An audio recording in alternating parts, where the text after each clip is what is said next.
Ze modu zerrakadak egokiak dira? Bai, oso politak. 2 aste daramatzat pastilekin, eta 14 kilo galdu ditut. Pixu berdina egunero? Kilo bat zehazki. Goizean esnatu eta gauerako galdu duzu. Bueno, egia esan goizalde. Ez, Obelix, ez. Edabearen eragina iraunkorra da zugan, gogoan izan txikitan marmitara erori zinela. Gogoan izan txikitan marmitara erori zinela. Betiko leloa. Hala, erromatarrak! Nobita! Iberriro! Nobita! Iberriro! Nobita! Iberriro! Nobita! Iberriro! Hau alda gure umeentzat nahi dugun telebista. Ez dik merezi hemen geratzea, goazen! Ikusentzunezkoak eta euskararekin zerikusia duen gai bati heldu behar diogu segidan, bikoizketari eta bereziki euskarazko bikoizketari. Bikoizketa euskaraz kolektiboak bere kezka agertu du Euskal Herriko euskarazko bikoizketa desagertzear dela eta. Kaleratu dituzten datuen arabera 2008an bikoizten zenaren erdia bikoiztu zen 2012an eta aurten 2013an berriz 100 ordu baino gutxiago bikoiztu da euskaraz. Honek, euskararen normalizazioan besteak beste eragin ezkorra izan dezakela uste dute eta egoera salatzeko protesta ditu dute gaur arratsaldean Donostian. Zinemaldiaren baitan Euskal Zinemaren eguna dela baliatuz kalera aterako dira, arratsaldeko 6:30etan jarri dute hitzordua Kursal atarian. Guzti hontaz hitz egiteko gurekin ditugu bikoizketa euskaraz kolektiboko Mikel eta Aintzane, egunon eta mi esker bioi gurera gerturatzegatik. Kaixo, egunon. Egunon. Bueno, alarma piztu duzue eta argi azaldu duzue zuen postura, bikoizketaren alde zaudete, euskarazko bikoizketaren alde bereziki, baina askok pentsa dezakete, ikusentzunezkoa jatorrizko hizkuntzan ikustaren aurka altzaudete. Ez, batez. Uste dugu eskubide guztia daukegula, bai bertsio originalean azpitituloekin entzuteko eta ikusteko, eta era berean botoi bati sakatu besterik ez dago eta azkenean ETB bat euskara hutsean daukeun kate bakarra izanik iruditzen zaigu euskaraz ikusteko eta entzuteko eskubidea dagoela. Beraz uste duzue bateragarriak direla, ez dela kontrajarria. Ez, eta Euskal Telebista nolabait hizkuntza minorizatuen erakusleio bada. Beaz, diskriminazio positibo bat egin beharko luke beti euskararen alde. Eta nahiz eta guk ere ondo ikusi jatorrizko bertsioa Euskal Telebistaren lekua bintzat elitzake izango hori, beste telebistek hori egin dezatela, Euskal Telebista baino lehenago. Adibidez, Alemanian inglesa kristu guztiak daki, baina pelikulak hala ere bikoizten dira. Osa, aukera ematen da, bertsio originala ikusteko, edo alemanez ikusteko, bentsa intzenek esan du bezala. Baiz, hori zabalduta dago ez, Europako beste zenbait herrialdetan ohitura handia dagoela aspaldidanik pelikulak berezko jatorrizko hizkuntzan ikustekoa azpitituloekin, baina aldi berean bikoiztu ere egiten da. Hori ez duzue nahi oharkabean pasatzerik, ez bi gauzak egiten dira. Bai, horixe. Aukera izatea azkenean, ez? Bakoitzak erabakitzea bai bikoiztuta edo bertsio originalean ikusi nahi izatea. Aipatzen zenuten zuen idatzian esaterako, dirudienez, hitzez zenioten, azpidatzizaleek, filmak, dokumentalak, fikzioa oroar, jatorrizkoan ikus dezagun nahi dute. Jatorrizkoan baino ez. Bai, baina Euskal Telebistaren helburua sortu zenetik eta 30 urte hauetan Euskal Telebistaren helburua behar bada beste bada. Ez da zinea, ez dakit bere osotasunean erakustea, eta baizik euskeaz, telebizioko emisio bat egotea, euskera hutsean osoa. Euskera ez dagoelako normalizatua, eta orduan bertsio euskalduna derrigor egon behar du Euskal Telebistan, beste lekutan baita ere, baino gurean derrigorrezkoa. Izan ere, euskarazko bikoizketaren historia erabaldututa dago EITB-rekin, ezta? Batipat, horrekin lotuta, hortik kanpo oso zaila da bilatzea euskarazko bikoizketarekin lotutako lanik. Bai, noski guztiz lotuta dijoa ETB batekin, gaina, sektorea 30 urte dara matzalanean, eta ETB ere 30 urte dara matzalanean. Esan nahet, guk uste duguna behintzat da, bikoizketa euskararen normalizazioan laguntzen duela, hizkuntza ez da ikasten soilik idazten edo hitz egiten, entzuten ere, eta ETB bat Euskal Telebista zertarako dago euskara bultzatzeko ez bada, ez? Badago nik uste dut beste puntu bat, neko zakit derrigorrez begira, adibidez, euskarak normalizazioa lortu nahi badu, euskara horrek frogatu behar du bere komunikaziorako baliotasuna arlo guztietan. Osea, epaiketetan, kale hizkuntzan, ez dakit, lapurren arteko, ez dakit berdin zait, nun, ez? Nik gogoratzen naiz Euskal Telebistak intzula emisio bat, Perry Mason ez dakit gogoratuko zaten. Perry Mason izan zen, serie luze izan zen, igual, ez dakit, 50 ataletik aurrea, oen dela urte deixente. Serie hori, era bat euskaraz egin zen, eta ez dakit, nik uste serie osoa pasatzen zutela epaiketetan. Bai, epailariak, fiskalak, denek euskaraz egiten zuten, eta euskara frogatu zen, eta euskarak mundu hori, ez dakit, claro, egokitzaileak daude, itzultzaileak daude, eta euskarak, krak batzuk egiten zituen, ez zeukalako gaitasuna handirik, horri erantzuteko hitz asko berriak ziren, baina orain epaiketetan erabiltzen diren hitz asko, orduan frogatu ziren eta orduan mugitu ziren, ez? Orduan bikoizketak balio izan zuen, mundu hortan bertan euskara normalizatzeko.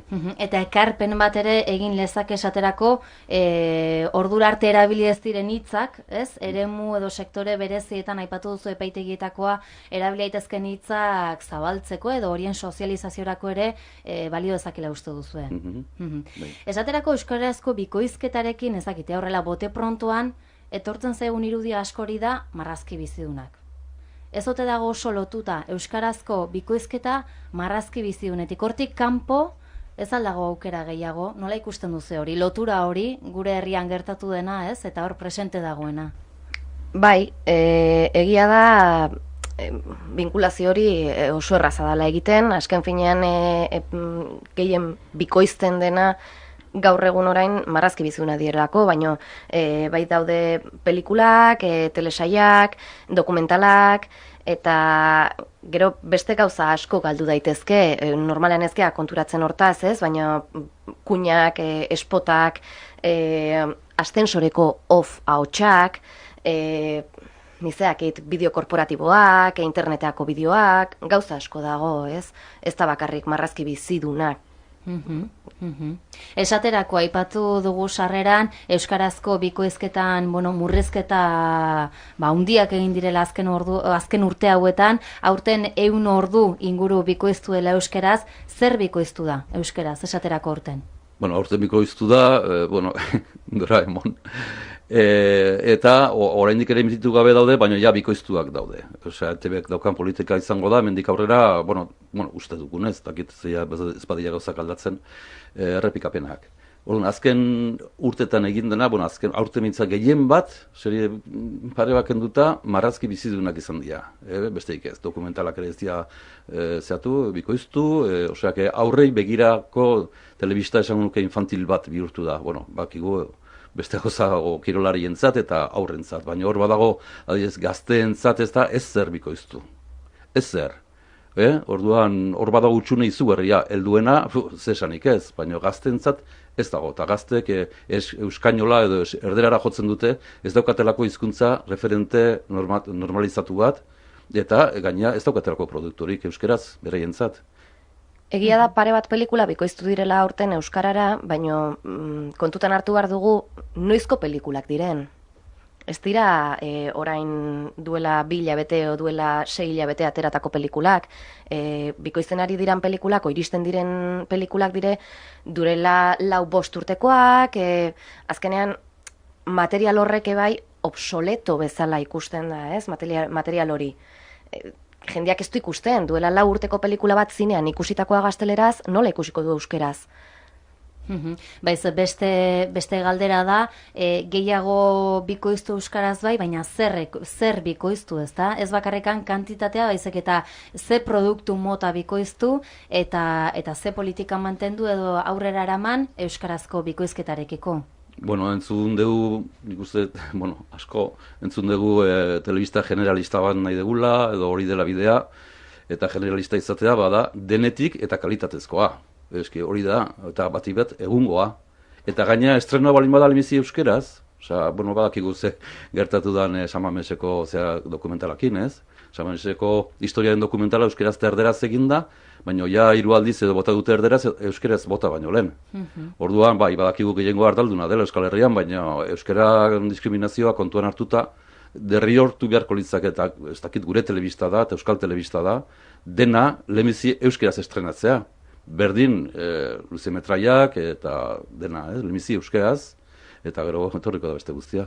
Kritika zorrotza egiten diozue EITB-ri eta bertako zuzendaritzari, uste duzue ETB batekiko edo ETB birekiko jokaera ez dela berdina, apustu garbia dagoela ETB biren aldekoa. Honen aurrean, ze asmo, ate gehiago jotzeko asmorik baduzue? Bateak txixamarra daude egia esan, Ez, izan ditugu harremanak bati bat kulturarekin Jaurlaritzan, eta, oraingoz ez daukagu erantzun zuzenik, baina, harrera ez da txarra izan. Nik uste dute, pixkat replanteatzeko momentua dela. Erabaki batzuk hartua daude, baina nik uste dute berriz atzera egiteko aukera izango dela, eta, presupuestuak beste erabatea aurrekontuak zatu moldatu ditezkela. Orduan gukateak, bai, jo ditugu, pentsatzen dugu gaur bertan ere, joko dugula beste alako kolpetxo bat, baina itxaropena ez da oso handia. Hombre, kontutan izan behar dugu ere, adibidez bai Katalunian eta bai Galizian bikoizten diren ordu kopuruak ere oso ezberdina direla euskararekin konparatuta, ez? Katalunian adibidez badute 8 milioi euro presupuestuan, eta aurreko urtean intzien 2000 ordu bikoiztu katalanaz soilik, eta produkzio berriak bikoizten dituzte, eta gauza asko bikoizten dituzte, ez? Orduan ez dugu lertzen zergatik gu ezin dugun euskarara bikoiztu beraiek bezala, behintzat aukera izan. Alarma jo duzu euskarazko bikoizketari gabe euskararen normalizaziorako ekarpena txikitzen delako, baina baita noski lanbide baten etorkizuna kolokan dagoelako, ezta? Bai, lanbidearena noski, bai. Horre, baina kontuan izan behar dugu 30 urte damazkigula bikoizketan. Horrek esan nahi duena da diru asko eta diru publiko asko erabili dela gu trebatzeko. Ikastaroak egin dira eta hasiera batean apostua oso trinkoa izan zen. Eta hori dena isten badao, enpresa horiek esaten badute beste gauza bat egitera goaz eta bikoizketa utzi egingo dugu, azpiegitura hori, euskarak daukan azpiegitura hori. Imaginatu, liburuak ez dira itzuliko, liburuak bertsio originalean irakurri behar direlako. Orduan, ez dugu euskarara itzultzen, inglesez asko zeagoa da, ez? Orduan, pentsatu, itzultzaileak lanik gabekatuko, itzultzaileak lanik gabekatuko dira, bikoizlariak lanik gabe, baino, garantzitsuena da, itzulpena edo bikoizketa desagertu egingo dela. Azpiegitura, euskal kulturaren azpiegitura bat, pikutera dihoa. Zatik gainea, tresneria garestia da, eta estudio horiek ez dira goizetik gauera zehatzen, antolatzen. Orokorrean, bikoizketa, orokortasunan hartuta, bikoizketa desagertzeak ze ondorio karditzake? Hombre, azken finen lehen esan dugu ere, ez? ETB bat euskara hutsean egiteko sortu zen telebista bat izanik, zergatik ikusi behar dugu hutsuntxean bertsio originala, bai ingelesez, bai japoniarrez, bai, Shin-chan eta Doraemon eta guzti hauek japoniarra dira, orduan, zergatik ez atratu berdina ematen ETB biri, adibidez, ETB bin ez dago inongo arazorik gaztelerazko bikoizketa entzuteko eta ikusteko, eta ETB baten bai, nik uste dut hizkuntza galduko duela asko euskerako bikoizketa desagertzen bada. Bai, eta hizkuntza galduko du eta hizkuntzaren prestigioak ere. Osea, ez badugu euskeraz estrenorik entzuten, ez badugu kalitatezko marrazkiak o dokumentalak, ez baditugu euskeraz entzuten euskerak prestigioa galtzen du, eta, bere, ez dakit, goitiberako tasun hortan, pausu bat atzera. Burura atorkit, euskarazko sorkuntzari ere eragin dizaioke? Esan nahi dut, euskarazko ereduak ez baditugu, belaunaldi berriak esaterako, euskaraz sortzeko ere, akaso eragina izan dezake sorkuntza horretan ere? Bai, hizkuntzaren normalizazioan. Sorkuntza atzetik dator, o batera dator. Hizkuntza normalizatu balin badago, hizkuntza hortan, sormena horregongo da. Normalizatuta balin badago, ez da?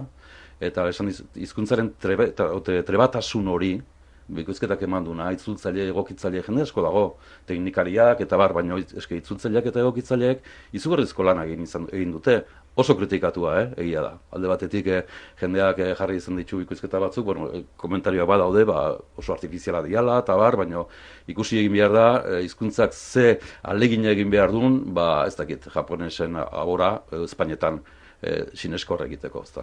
Hori ere galdetu behar nizuen, bada lanbide bat oso kritikatua dena, ez? Horrela bizitzen duzu ezuek kritikak jasotzen dituzu batetik eta bestetik? Bai, badakizu, eta telebistak eta irratiak. Euskara, klaro, normalizazio honetan Euskarak, ez dakit, egokipen izugarri egin behar izan du, orduan, artifizialtasun hori hor dago, euskaltzaindiaren ohar zehatzen daude, G eta J eta gauz guzti horiek asko artifizialtzen dute hizkuntza, baina horiek dira bideak hori kaleratzeko eta hori euskara normalizatzeko, horiek dira bitartekoak, bai telebista eta bai irratia, ez? Hortik, badaude norma batzu guri oso gogorrak egiten zaizkigunak, guretzat gure lanean asko zerrexagoa da kaleko hizkuntza erabiltzea, baina presioak daude guk egin dezagun euskaltzaindiaren azkeneko legea, batzutan gainera kontrakoa etortzen da, batzutan berehala eta holako goza, baina euskaltzaindiak erosolan zaila dauka. Eta, alde hortatik uste dut jendeak egiten duen kritika batzutan erresegia dela. Eta defentsa gutxi egon dela bizkatutzi da, besterik gabe jendea hori esaten eta ez da argumentatu ze zailtasuna dauzkan, euskarak kriston zailtasuna dauzka. Bizkaitar batentzat abertzea alegina izan da euskara batua. Guretzat, gipuzkoarrentzat igual ez da imeste izan, baina pentsa, haiek zenbat eman duten euskara batuaren alde, haiei bai egiten zaila, baina izugarri arrotza, gurire bai, baina zenbait gauza, bai. Oain nik uste lan asko egin dela, alde hortatik, eta bikoizketa ordu desente egin dira, eta orduan nik uste dut geota sineskorragoa dela, ez? Nik ez dut sinistxanen, zakit parte hartu duten, baina, zerbaitetan bai, eta garbi osaten duten, ez? Euskal, sintxan euskeaz oso kalidadea handikoa dela, Espainiko, Espainia, Katalunia eta horko bikoizketarekin konparatuta, euskara homologatu dela, bikoizketak badula maila profesional bat, baina hori denon poltsikotik atera da, lan guzti hori. Ente publikoa delako eta hori.